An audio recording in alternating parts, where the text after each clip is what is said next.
ত্রয়োদশ জাতীয় সংসদ নির্বাচনে নিরঙ্কুশ সংখ্যাগরিষ্ঠতা পেয়ে সরকার গঠন করেছে বাংলাদেশ জাতীয়তাবাদী দল।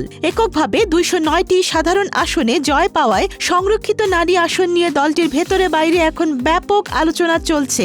সংবিধান অনুযায়ী 50টি সংরক্ষিত নারী আসন সাধারণ আসনে জয়ী সদস্য সংখ্যার অনুপাতে বন্টন করা হয়। সেই হিসেবে বিএনপি এবার 35টি সংরক্ষিত নারী আসন পেতে পারে। ফলে কারা এই আসনগুলোতে মনোনয়ন পাবেন তা নিয়ে রাজনৈতিক অঙ্গনে কৌতূহল তুঙ্গে।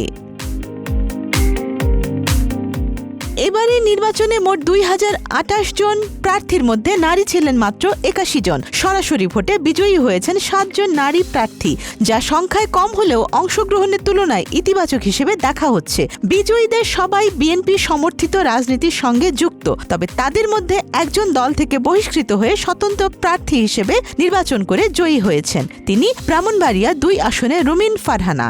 বিদ্রোহী প্রার্থী হিসেবেও তার বিজয় দলীয় রাজনীতিতে নতুন বার্তা দিয়েছে। সরাসরি নির্বাচিতদের বাইরে আরো বহু নারী নেত্রী এবারে নির্বাচনে দলীয় মনোনয়ন প্রত্যাশা করলেও তা পাননি। তাদের একটি বড় অংশ এখন সংরক্ষিত নারী আসনের দিকে তাকিয়ে আছেন। দলীয় সূত্র বলছে, এবারে তালিকা তৈরিতে আন্দোলন সংগ্রামে সক্রিয় ও দীর্ঘদিন রাজপথে থাকা ত্যাগী নেত্রীদের অগ্রাধিকার দেওয়ার বিষয়টি গুরুত্ব পাচ্ছে। বিশেষ করে গত 17 বছরে রাজনৈতিক প্রতিকূলতা, মামলা ও নির্যাতনের শিকার হওয়া নেত্রীদের বিবেচনায় আনার পক্ষে জোরালো মত রয়েছে জাতীয়তাবাদী মহিলা দলের ভেতরে।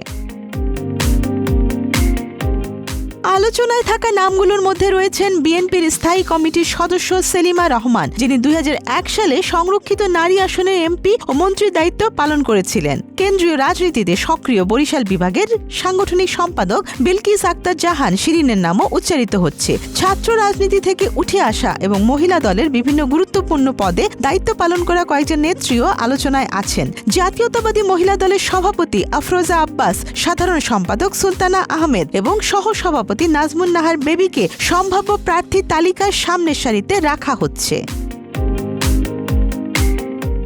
ছাত্রদল ও তরুণ রাজনীতি থেকে উঠে আসা কয়েকজন তরুণ নেত্রীও মনোনয়নের দৌড়ে এগিয়ে রয়েছেন। মহিলা দলের যুগ্ম সম্পাদক হেলেন জেরিন খান, কেন্দ্রীয় নির্বাহী কমিটির সদস্য আরিফা সুলতানা রুমা, সাবেক প্রধানমন্ত্রী বেগম খালেদা জিয়া, রাজনৈতিক সচিব হারিস চৌধুরীর মেয়ে সামিরা তানজিনা চৌধুরী এবং সিলেটের সাবেক এমপি পরিবারের সদস্য সৈয়দা আদিবা হোসেনের নামও আলোচনায় আছে। রাজনৈতিক পরিবারের উত্তরসূরি হিসেবেও কয়েকজনের নাম শোনা যাচ্ছে, যা দলীয় ভারসাম্য রক্ষার কৌশলের অংশ হিসেবে দেখা হচ্ছে।